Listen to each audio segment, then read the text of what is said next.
Tem a palavra. Muito obrigado, Sr. Presidente, Srs. Deputados. Eu cumprimento o professor Oliveira Cruz e agradeço a sua presença e o seu testemunho nesta comissão de inquérito.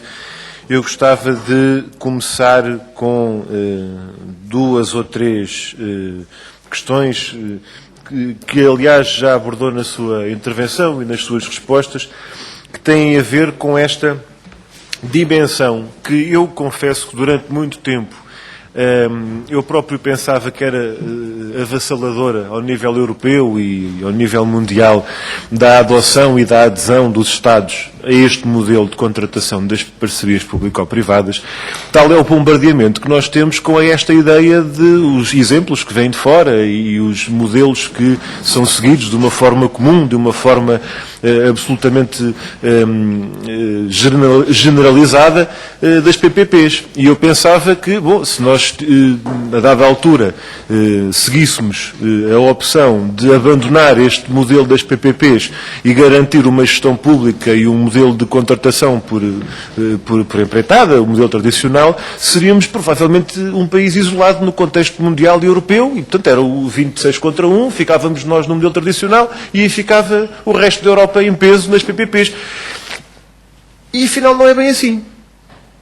E, de resto, as intervenções que até agora temos ouvido, quando é para dar exemplos do que se passa lá fora, a gente ouve a Grã-Bretanha, o Reino Unido, e ouvimos a Grã-Bretanha e o Reino Unido, e ouvimos a Grã-Bretanha e o Reino Unido.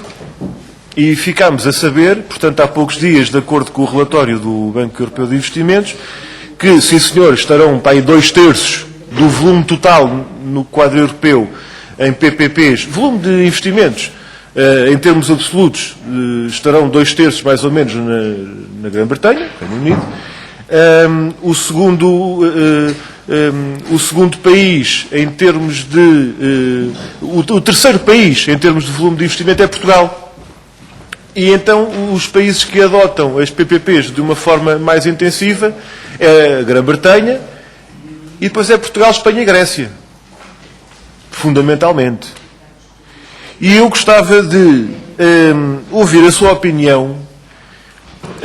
Não lhe vou pedir que confirme, porque isto é relativamente confirmado. É surpreendente para muitos e é contraditório com o discurso dominante. Mas é, aparentemente, informação confirmada, é esta de que as PPPs não são o modelo dominante na Europa. É a informação que chegou já no decorrer destas audições. Não é o modelo dominante na Europa. E gostava de lhe perguntar porque é que lhe parece que não são o modelo dominante na Europa. Eu, para já, interrompia por aqui. Eu confesso que não posso confirmar se são ou não são o modelo dominante, porque não tenho essa informação. Mas o BEI pode. O Banco Europeu de Investimentos pode. Mas o... Sr. Deputado, pode prosseguir. Muito obrigado.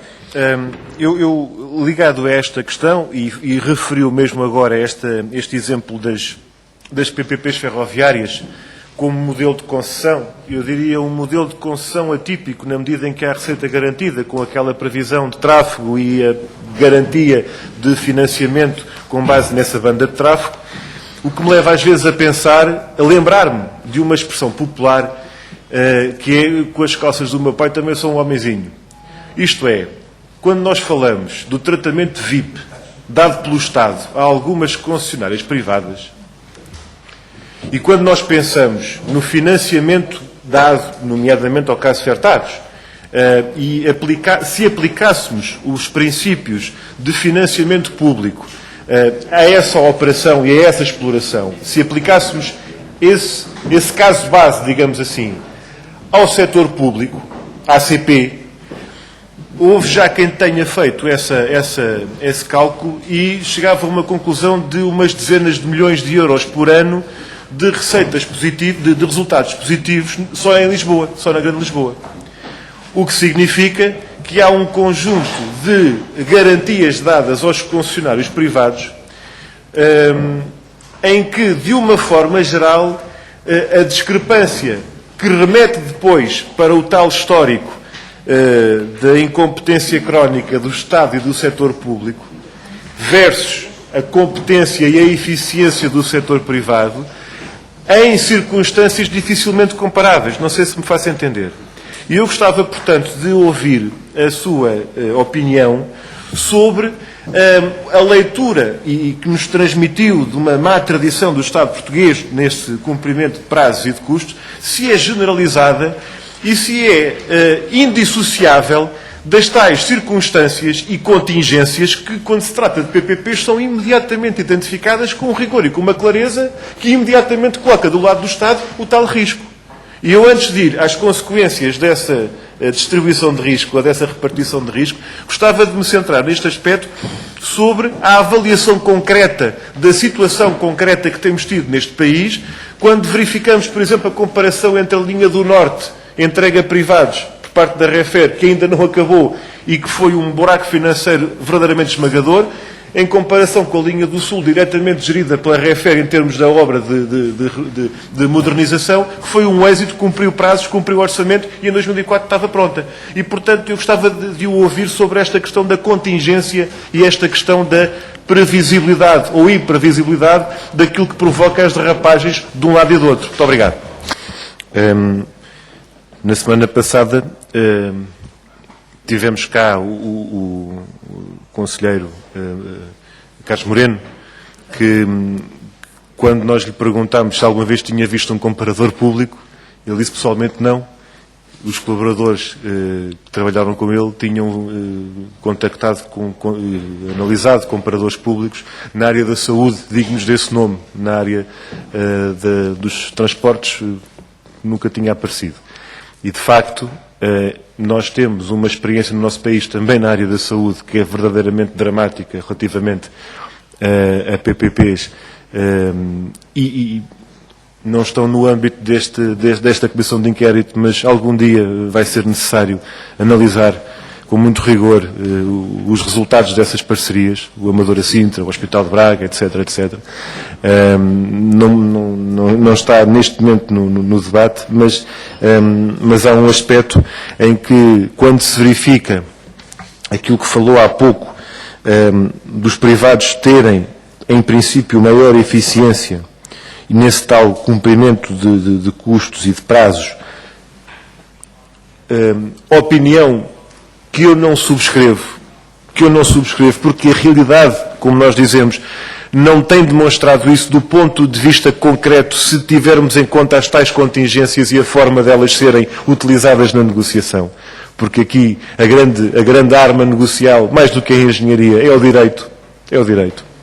E eu gostava também de o ouvir sobre essa matéria do peso relativo, digamos assim, da negociação e da capacidade negocial, quando falava há pouco na tal capacidade e nos instrumentos que supostamente garantem ao Estado a capacidade de controlar o processo de concessão, exploração, manutenção dos projetos, tendo em conta as tais contingências. E a negociação que depois se faz com ela no tal ambiente, e eu aí sim concordo inteiramente com aquilo que disse, num ambiente que não é de todo competitivo, em que não há concorrência e que quem tem a informação e quem tem o poder é o privado. E o Estado está completamente fragilizado desse ponto de vista. E aqui a capacidade de criar as condições técnicas, humanas, os meios para fazer esse acompanhamento, tem sido, ao contrário do que tem dito e do que outras pessoas nos têm sublinhado, a importância de reforçar essa capacidade, ao longo dos anos o que nós vemos é o desmantelamento dessa capacidade do lado do Estado, nomeadamente na antiga JAI e Estados de Portugal, com depois pseudo-reguladores que de reguladores não têm nada.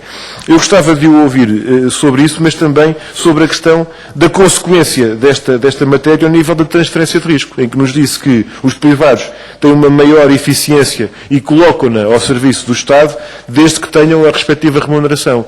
O que eu lhe pergunto é se esta remuneração é aceitável. E aqui a questão que se coloca é termos isto ou não termos os privados disponíveis para participar. É o que nós temos ouvido. Portanto, ou é com estas TIR, com estas taxas de rentabilidade acionista, ou não vêm.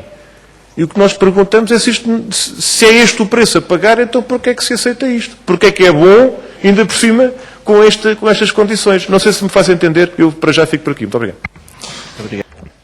Sr. Deputado, tem 15 segundos.